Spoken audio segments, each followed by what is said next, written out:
Eye of the Storm by Okeresh Azubuike. Introduction. The Birth of Imezimma. The story of Africa is often told in fragments, pieced together from the relics left behind and the records kept by others. But some stories are too vast, too deep, to be contained in crumbling artifacts or faded ink.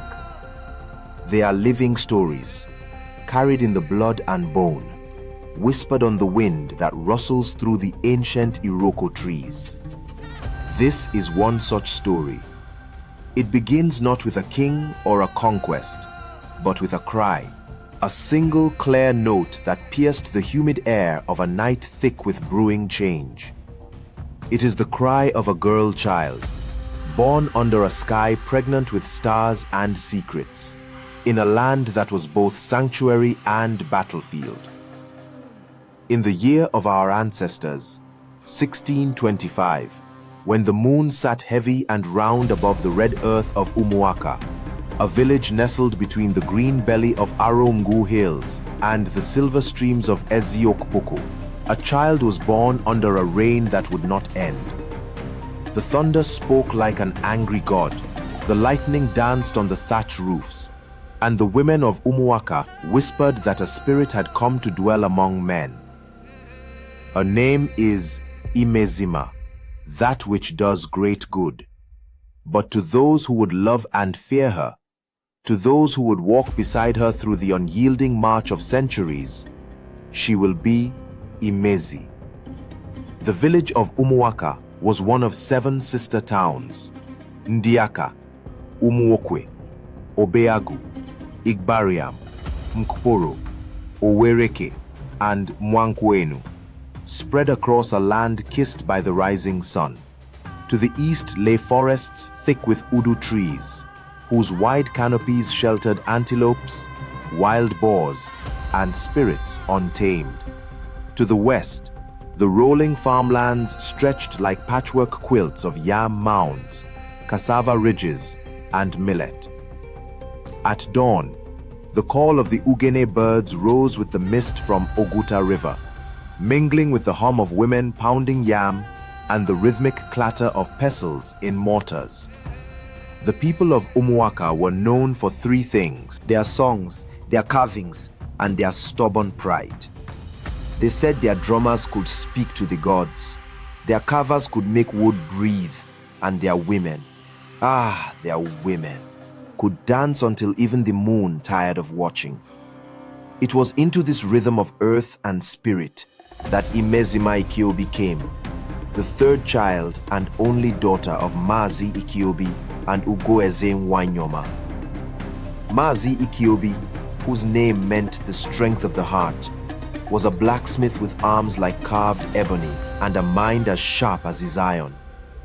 He was respected, sometimes feared, for his temper burned as hot as his forge. His compound stood near the foot of the Nkwo marketplace path, where the air always smelled of smoke, palm oil, and secrets. Ugoeze, his wife, was a woman whose beauty defied the plainness of village life.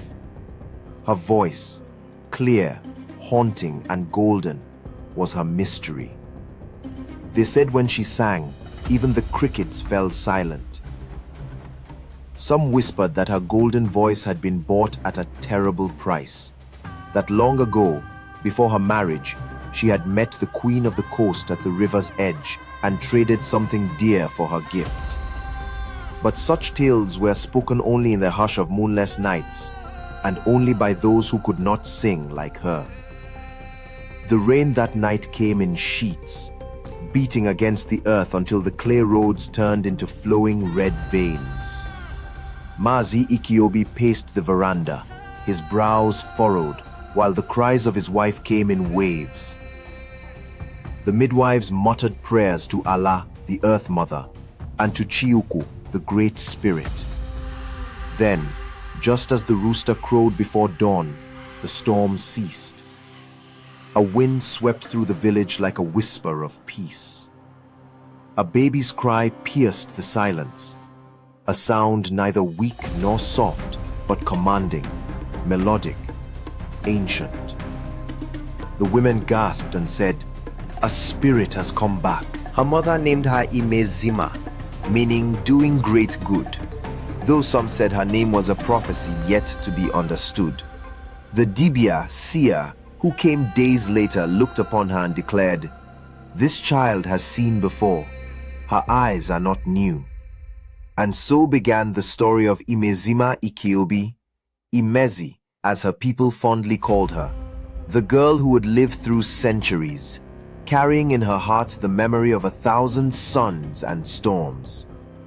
She is the daughter of strength and song, born of a father's unwavering heart and a mother's voice, rumored to be a gift from the sea itself, paid for with a price long forgotten.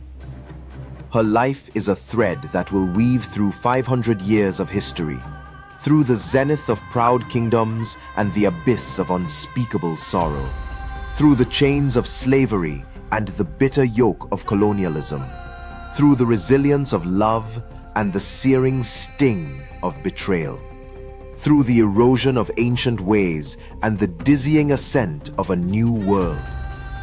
This is her chronicle. This is the eye of the storm, the silent, enduring center from which she will witness the whirlwind of ages, forever changed, yet forever remaining Imezi.